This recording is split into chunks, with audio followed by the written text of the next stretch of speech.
go back a little bit further in your experience with OMB, how was that? I mean, I was very skeptical about that we were going to balance a budget. I remember somebody coming into the office and giving Martha Phillips and I, my predecessor, a presentation that was indicating that revenues were coming in so fast, we were actually going to have a balanced budget by the end of the decade. And I didn't believe it. I thought that it was just nonsense. Well, you were at OMB that time.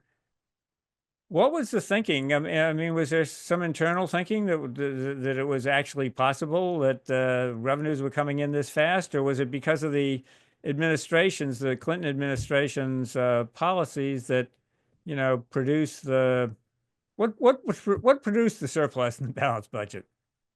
Let's your question is very good because I think there is a lot of lessons and similarities between the early part of the Clinton administration and currently.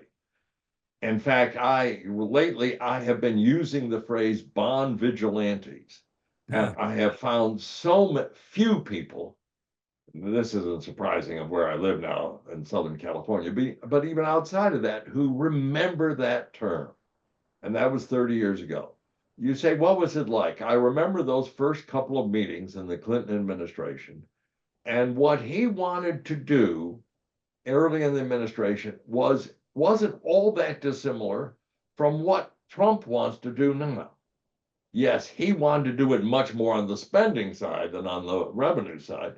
But basically, what both of them were saying Clinton was saying early in his administration and what Trump is saying now is they want to increase the deficit a tremendous amount of money to do programs that they believe will help the economy.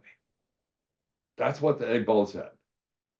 What Bob Rubin, Leon Panetta, Alice Rivlin, and others in the early part of the Clinton administration said, Mr. President, you've got to watch out for the bond vigilantes. What they are out to do is if they don't believe or they have any doubt at all about it, they're going to drive up your borrowing costs like crazy. And when they do that, and they have the power, they don't set it like the Federal Reserve, but they are market makers. When they do that, the forecasted lower deficits or surpluses, as the case may be, they just won't materialize. It just will not happen. I think that is very similar to what we're seeing now. Mr. Trump is saying, cut taxes a lot, and that will spur the economy to grow. And he's talked about paying for it, but really there isn't any program that I've seen that comes anywhere near to pay for just the extension of the 2017 tax cuts, let alone the other things, tax tips and other things.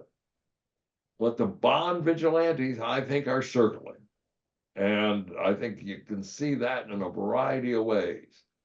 So the argument on the bond vigilantes actually really convinced Clinton not to go ahead with his expansive spending programs there. And it took a while, but it did produce not only a growing economy, but also the surpluses that occurred at the end of the decade and into the next century.